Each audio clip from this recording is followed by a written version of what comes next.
In today's video, we're going to discuss premarital sex. Should you or should you not?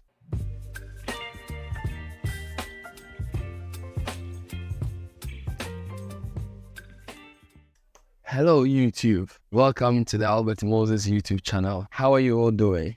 I hope you are doing well and you are blessed, and I'm excited to come with another video. It has been my prayer that we have a very strong community where we interact and fellowship. I trust that the videos are making a positive impact in your life. As a growing YouTube channel, I need you to like, subscribe, and share my content, and turn on post notification for future updates. In the previous video, we discussed the subject of premarital sex from a biblical perspective. So this video is more of a follow-up to that particular video, which I'll put the link in the description below. You want to know whether, as a Christian young adult, premarital sex is good for you or not. And I'm going to outline 8 reasons why you should not engage in premarital sex as a young Christian. We need to understand that sex is a sacred action preserved for the marital home. So don't get it twisted and be confused about what the information circulating out there is. It might be the peer pressure for you to have sex with someone because it is becoming a thing of the day. I must tell you, you would regret it. First off, it leads to comparison with previous partners. Because you have engaged in premarital sex with another person, when you jump into the next relationship and engage in sex, there's a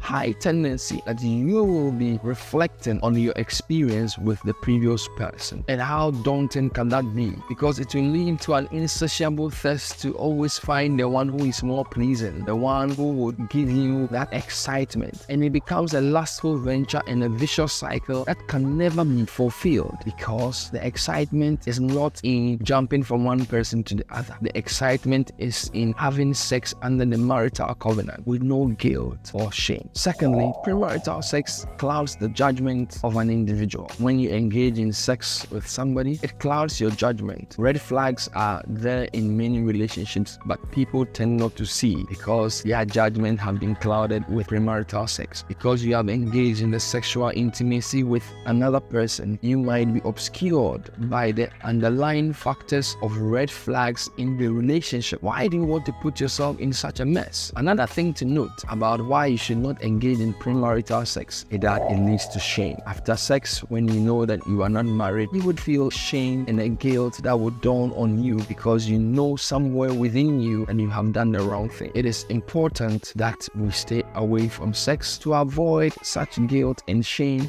on our own selves. Fourth is that premarital sex yield consequences. There are consequences to all our actions. There are consequences to every step we take. And therefore, when we engage in premarital sex, it will yield to consequences. Some of these consequences include contracting sexually transmitted diseases, unwanted pregnancy, the shame and the stereotype of knowing that you have engaged in something that is not worthy in the sight of God. So why do you want to put yourself in such a big mess as a young person who is not yet married? It is best to wait to get married to indulge yourself in this sacred act. I want to say that if you have enjoyed this video so far, don't forget to like, subscribe, and share, and turn on the post notification for future updates. Do well to follow me on my social media handles for other videos, for other insights, and us to connect as we build this community. Now moving on. Number 5 on the list is that premarital sex hinders spiritual life. When you involve yourself with another fellow outside the covenant of marriage, it is bound to put pressure on your spiritual life. You might tend to be at the position you feel so low within yourself that you find it difficult to go to the Lord in prayer. You are bound to feel unworthy, you can't pray, and that the fact that you would have a heavy guilt on you to put you in the position where you think you don't deserve God, or God is going to get angry with you. My brother and my sister out there, don't put yourself in such a situation, because it is not healthy for your spiritual growth. You are also likely to feel that God is disappointed with you, but you have a choice to make. Stay away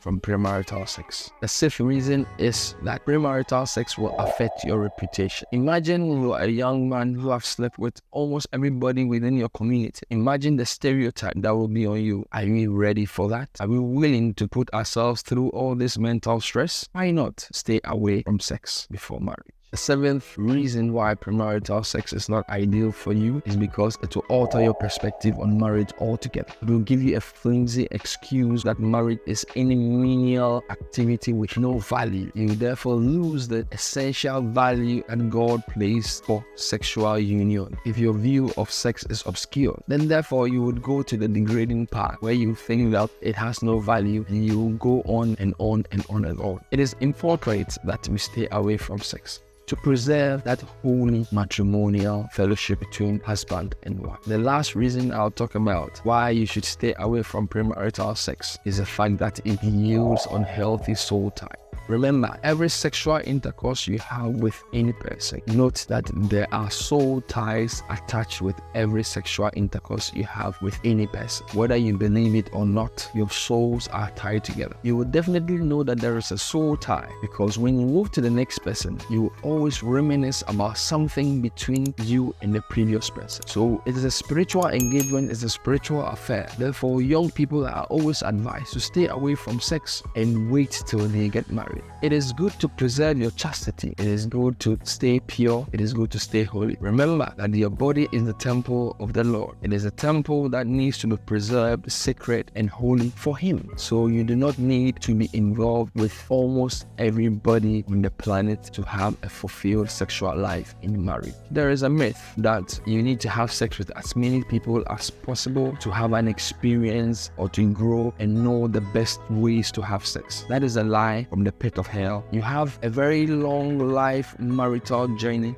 with your husband and wife when you are married. You have several years and several opportunities to perfect your sexual relationship as you age in your marriage. Why do you want to jump and then involve yourself with other people and clean yourself spiritually with unhealthy soul ties? It is best to stay pure. It is best to preserve yourself for your marriage and for your husband and your wife enjoy you to the fullest as God has planned and intended for you. Here are a number of biblical passages that can address the issue of premarital sex, and I would want you to take further step and delve into the text and see what the Word of God also says about premarital sex. If this video has been a blessing to you today, I encourage you to like, subscribe, and share, and turn on the post notification. Also, do well to leave your comments in the comment section for us to take the discussion further. If you are battling with the issue of premarital sex, if you are being pressured by the opposite sex to engage in sex whilst you are not married, it is my prayer that the Lord delivers you from such temptation. If you need somebody to talk to, if you need somebody to discuss such issues with, I am open and I am willing to hear you out and give you the necessary guidance, help you make the right choices. Follow me on my social media handles on your screen and let's do well to interact more. Thank you so much for joining me. See you on the next video. Shalom to you.